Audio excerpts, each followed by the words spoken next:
আমরা পেয়েছি সাবেক মন্ত্রী, আওয়ামী লীগের প্রেসিডিয়ামের সদস্য জুনায়েদ আহমেদ পলক।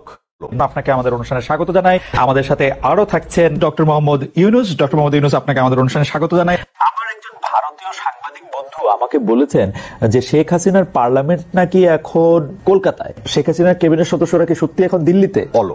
আমাদের যদি কোনো ভুল হয়, অপরাধ হয়, তাহলে সেই ভুলের শাস্তি বা সংশোধনের সুযোগ আপনারা আমাদেরকে দিবেন, কিন্তু মাননীয় প্রধানমন্ত্রী জননেত্রী শেখ হাসিনাকে দয়া করে আপনারা ভুল বুঝবেন না। শিক্ষা প্রতিষ্ঠান, ছাত্র ছাত্রী, শ্রমিক, মেহনতি মানুষের কাছে গিয়ে প্রকৃত সত্যটা তুলে ধরে তাদের কাছে আমাদের কোনো ভুল ত্রুটি হলে আমরা করজোড়ে ক্ষমা চাই।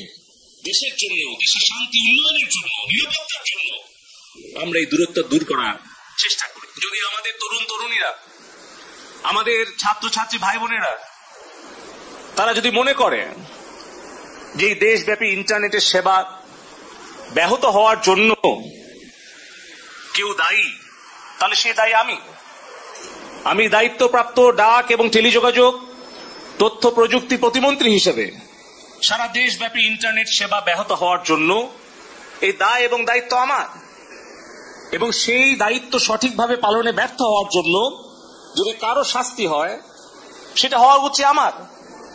কিন্তু কেন দেশ বিদেশ থেকে মাননীয় প্রধানমন্ত্রীকে আক্রমণ করা হচ্ছে? কেন তার বিরুদ্ধে সমালোচনা করা হচ্ছে? কেন সারা বিশ্বের কাছে গিয়ে বাংলাদেশের ভাবমূর্তি নষ্ট করার জন্য নোবেল বিজয়ী অর্থনীতিবিদ ডক্টর ইউনুস চিঠি দিচ্ছে?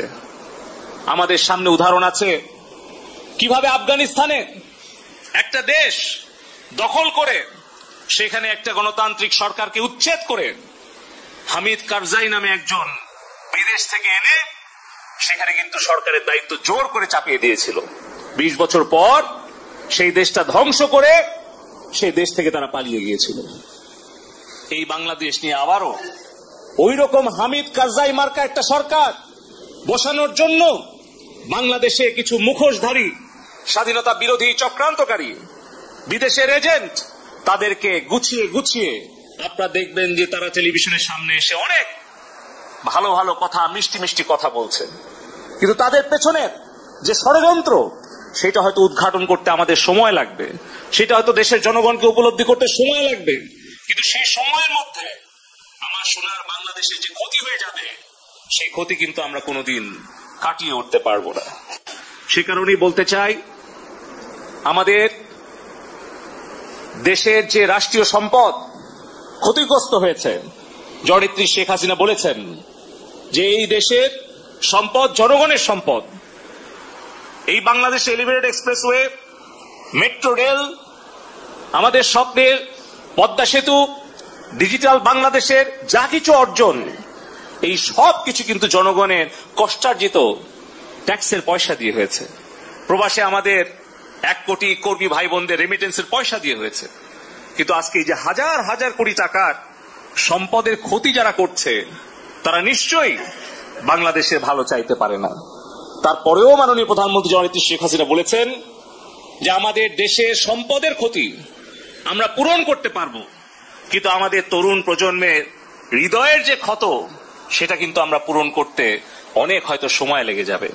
সে কারণে আমি বলতে চাই, আমাদের কারো যদি দায়িত্বে কর্তব্যে অবহেলার কারণে, আমাদের ব্যর্থতার কারণে যদি আমাদের তরুণ প্রজন্ম আমাদেরকে ভুল বুঝে আমাদের প্রতি ক্ষুব্ধ হয়, তাহলে সেই দোষের শাস্তি আমরা পাই।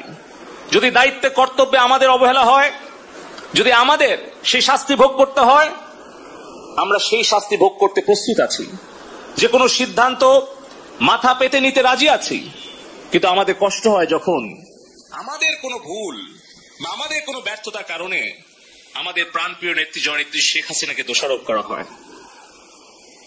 তার বিরুদ্ধে সমালোচনা এবং ষড়যন্ত্র করা হয়। সে কারণে আমি আবারও বলবো, আমাদের দেশের 5 কোটি ছাত্রছাত্রী ভাই বোনেরা আছে, আমাদের যদি কোনো ভুল হয়, অপরাধ হয়, তাহলে সেই ভুলের শাস্তি বা সংশোধনের সুযোগ আপনারা আমাদেরকে দিবেন। আপনাকে অনেক ধন্যবাদ, আপনি আমাদেরকে সময় দিয়েছেন। আমি সরাসরি প্রশ্নে চলে আসি।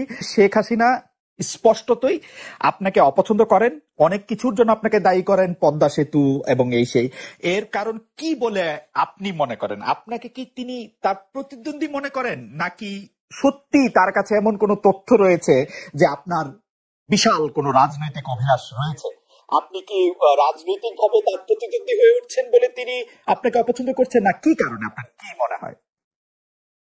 আমার মনে হয় উনি মনে করেন যে আমি দেশের সর্বোচ্চ ডাকু, সন্ত্রাসী, কিংবা আমি অপরাধী, আমি সেরা চোর, এই জাতীয় জিনিস মনে করেন। কাজে সেগুলো ব্যাখ্যা করেন উনি তার মুখে। উনি বলেন যে আমি সুদখোর, আমি ঘুষখোর, আমি সব এমন সব কটু শব্দ ব্যবহার করেন যাতে মনে হয় যে আমার সম্বন্ধে তার ধারণা খুবই খারাপ। কিন্তু এইটা তো এরকম ছিল না। আমরা দেখেছি যে 96 থেকে 2001 সাল পর্যন্ত নানাভাবে এই সরকারি বা আওয়ামী লীগ সরকারি আপনার সাথে, বা আপনি আওয়ামী লীগ সরকারের সাথে একসাথে কাজ করতে কোনো সমস্যা হয় নাই। আপনি এইটার জায়গাটাকে একটু, ব্যাকগ্রাউন্ডটাকে আমাদের একটু বলা যাবে যে আপনার কাছে কি মনে হয় কেন এই শত্রুতার বা কেন এই অপছন্দের বিষয়টা একটু সৃষ্টি হলো বা তৈরি হলো? যেই হোক, এটা আমার তরফ থেকে হয়নি। আমি তাকে যথাযথ শ্রদ্ধা করে নিয়ে গেছিলাম আমাদের মাইক্রোক্রেডিট সামিটে ওয়াশিংটন ডিসিতে। আমাদের প্রধান অতিথি করে নিয়ে গেছি, সবাই সম্মান করেছে। তাহলে এই মাইক্রোক্রেডিটটা তখন পৃথিবীর সামনে আসছে, বড় আকারে আসছে, এবং এটা বাংলাদেশের অবদান হিসেবে সবাই স্বীকৃতি দিচ্ছে। ওয়াশিংটনে দুনিয়ার সেরা যারা সবাই উপস্থিত ছিলেন, তার মধ্যে আমরা ওনাকে নিয়ে গেছিলাম এই জন্য যে বাংলাদেশের পক্ষ থেকে এই গৌরবটা যেন তিনি আমাদের পক্ষ হয়ে গ্রহণ করেন। উনিও রাজি হয়েছেন, উনিও গেছেন, করেছেন। কাজে এটা স্বাভাবিকভাবে এই সম্পর্ক থেকে যাওয়ার কথা ছিল, কিন্তু কি কারণে এটা ঘাটতি হতে আরম্ভ করলে বুঝতে পারলাম না। কিছুদিন পর থেকেই ওনার আচরণ এবং তার শব্দ পরিবর্তন হতে আরম্ভ করলো। এমন পরিবর্তন হলো এখন আমাকে চোট বদমাইশ ছাড়া আর কোনো বিষয় উনি মনে করেন বলে মনে হয় না আমার কাছে। আসলে এটা নিয়ে কথা বলাটা একটু বিব্রতকরই, কিন্তু কেউ কেউ এটা বলে থাকেন যে বিশেষ করে যে 2007 সালে যে 111 সরকার আমরা যাকে বলি, তাদের যে বিরাজনীতিকরণের একটি চেষ্টা, সেই চেষ্টার মধ্যে আপনার অংশগ্রহণ আছে কিনা। যদিও বারবার বলা হয় যে আপনি আসলে সেই ক্ষমতাটা দখল করতে চেয়েছিলেন, অথচ আমরা উল্টা শুনেছি, আপনার মুখেও শুনেছি, যারা ওই সময় কুশলভ ছিলেন তাদের মুখেও শুনেছি যে আপনাকে আসলে অফার করা হলো, আপনি সেটি ফিরিয়ে দিয়েছিলেন। কিন্তু কেউ কেউ আবার বলে থাকেন আপনি একটা লম্বা সময়ের জন্য চেয়েছিলেন। এইটি কি একটা কোনো কারণ হতে পারে? এই ব্যাপারটিকে আমাদের দর্শকদের জন্য মানে বা ইয়েদের জন্য একটু আপনি পরিষ্কার করবেন যে আপনি আসলে রাষ্ট্রের সর্বোচ্চ ক্ষমতায় বা রাজনীতির জায়গায়, দেশ পরিচালনায়, সেগুলিতে আপনি আসলে আসতে চেয়েছিলেন কিনা, চান কিনা? যদি চাইতাম তখন যখন মিলিটারি আমার বাসায় এসে বসে রইল সারা রাত আমাকে রাজি করানোর জন্য, আমি তো লুফে নিতাম। রাজি করানোর জন্য বসে থাকতে হবে কেন? আমি যদি ক্ষমতায় চাইতাম বলে আজ চলেন চলেন, কি করতে, কি কোন জামাটা পড়তে হবে দেখিয়ে দেন, এখনই যাচ্ছি। আমি তো সেটা করিনি। তাদের সঙ্গে তর্ক করেছি, সারা রাত ধরে তর্ক করেছে যে না ভাই আমাকে দিয়েন না, আমি এই কাজে উপযুক্ত না, আপনারা অন্য লক্ষ্য যান। তারা আমার উপরে মন ঠিক করে ফেলেছে আমাকে নিতে হবে। আমি বারে বারে বলতেছি তাদেরকে, তারা নিরাশ হয়ে ফিরে গেল, বললো যে সকালবেলা আবার আসবো, সকালবেলায় আসলে তখন আপনি আমাদেরকে বলেন যে রাজি আছেন। আমি বললাম না, সকালবেলা আসলে একই কথা পাবেন, কারণ আমি তো এটা এমন কিছু না যে মনের মধ্যে সন্দেহ রেখে দ্বন্দ্ব রেখে আপনাদেরকে বলছি, অত্যন্ত পরিষ্কার ভাবে আপনাদের কাছে বলছি। ঠিক আছে, তা না হলে তো আমি সঙ্গে সঙ্গে রাজি হয়ে যেতাম। কে ছাড়ে তো আপনাকে দেশের পুরো সরকারের প্রধান হবার জন্য আহ্বান জানাচ্ছে, বাংলাদেশে এরকম কয়জন মানুষ আছে বলবো যে আমি এই দায়িত্ব গ্রহণ করব না? আমি তো করলাম সেটা।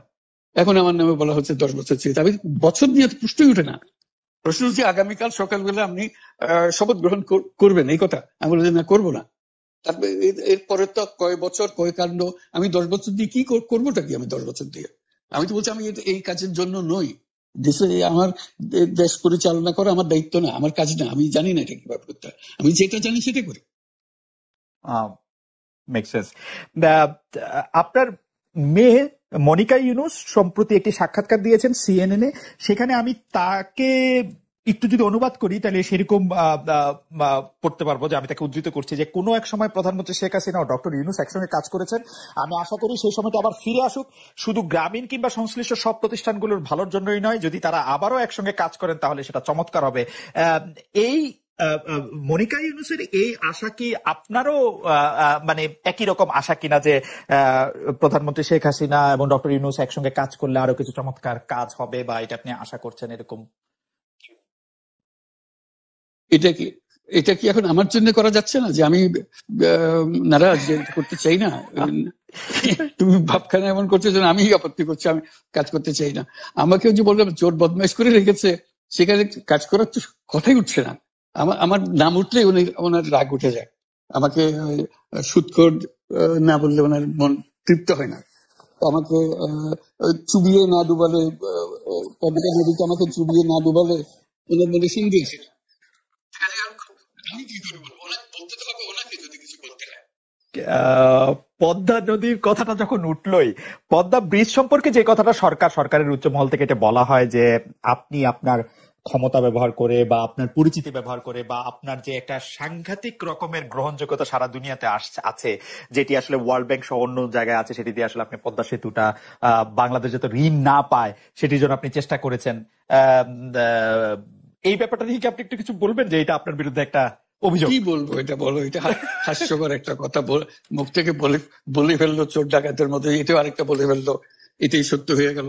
আমরা যে বারে বারে বিবৃতি দিলাম তখন এটা প্রশ্নই ওঠে না। আমরা বাংলাদেশের নাগরিক হিসেবে আমরা গৌরবান্বিত যে এই পদ্মা সেতুর উপরে আমরা একটা সেতু বানাতে পারবো, এটার জন্য আমরা সবাই চাই।